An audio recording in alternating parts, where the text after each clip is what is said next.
রাধে রাধে বন্ধুরা, welcome to Tripti lifestyle. আশা করি সবাই ভালো আছো, সুস্থ আছো। তো আজকে যে ভয়েসটা দিচ্ছে, আজকে হচ্ছে নববর্ষ। তো আমার সব বন্ধুদেরকে জানাই নববর্ষের প্রীতি ও শুভেচ্ছা। আর তোমাদের নববর্ষ খুব ভালো কাটুক, সারা বছরটাই ভালো কাটুক।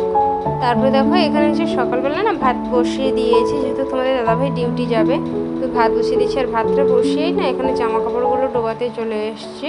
আর মানে এখন এত পরিমাণ রোদ উঠে যায়, তো অত রোদে তো পারি না, তাই ভাতটা বসাতে বসাতে দেখো এখানে জামা কাপড়গুলো তো ডোবাতে চলে এসছে। আর কত জামা কাপড় হয়েছে দেখো, যে কিছুদিন না মেঘলা হয়েছিল বলে জামা কাপড় ধোয়া হয়নি, তাই জন্য দেখো কত জামা কাপড় হয়ে গেছিলো।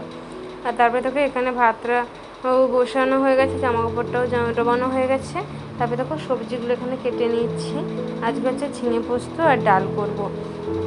তো এখানে ডালটাও হয়ে গেছে, তরকারিটাও হয়ে গেছে। তোমাদের দাদাভাইকে খেতে দিয়ে দিয়েছিলাম, দাদাভাই খেয়ে দিয়ে ডিউটি চলে গেছে। তারপরে দেখো এখানে জামা কাপড়গুলো কেচে নিয়েছি আমি।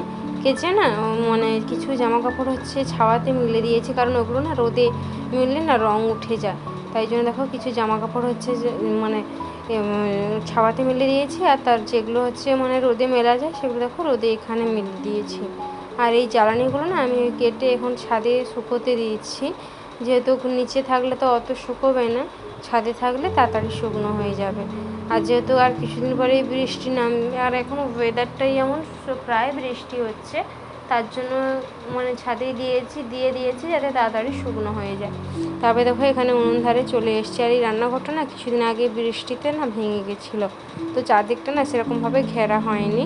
তো ওই টিনটাই উপরে যা ঘেরা হয়েছে, না এগুলো না চারদিকটা তেমন ভালোভাবে ঘেরা হয়নি।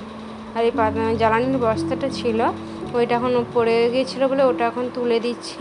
তুলে দেখো উনুন ধারটা ঝাড়ু দিয়ে ভালো করে জল বুলিয়ে দিচ্ছি। বাসনগুলো এখন মাজবো না, বিকেলবেলা মাজবো, কারণ যা রোদ উঠেছে এখন মানে মাজা যাবে না। তো তারপরে দেখো এই জন্য এখানে তারপরে বিকেল হয়ে গেছে, স্নান করে পুজো করে খেয়ে দিয়ে একটু শুয়ে পড়েছিলাম।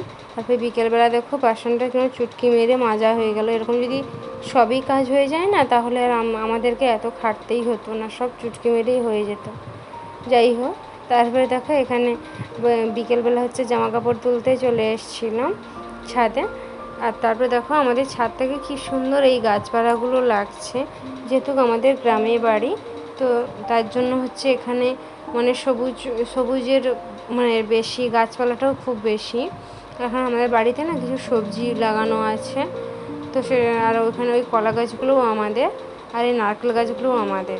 তারপরে দেখো কত বড় পুকুর, ওটা আমাদেরই পুকুর। আর চারদিকে দেখো কি সুন্দর গাছপালা।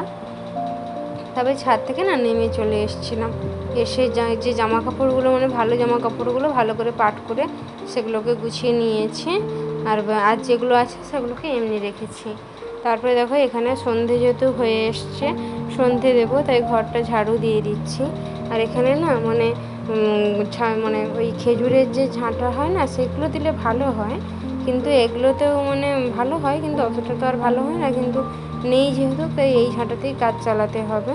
তো দেখো এখন ঝাড়ুটা দিয়ে দিচ্ছি। তো তারপরে দেখো সন্ধে দিয়ে রাত্রির খাওয়া দাওয়া সেরে এখানে হচ্ছে বিছানটা করতে চলে এসেছি। এখন বেড কভারটা পেতে নিচ্ছি, কারণ এই সময় বেড কভারটা পাতলে না সবসময় আর এক্সট্রা করে ঝাড়তে হয় না, তাই এখনই বেড কভারটা পেতে নিচ্ছি। আর এই বেড কভারটা পাতারও বিছানা দেখবে কত সুন্দর লাগছে। তো এই ছিল আজকের আমার ব্লগ। যদি ভালো লাগে লাইক, কমেন্ট, শেয়ার অ্যান্ড চ্যানেলটাকে সাবস্ক্রাইব করে পাশে থেকো। রাধে রাধে বন্ধুরা।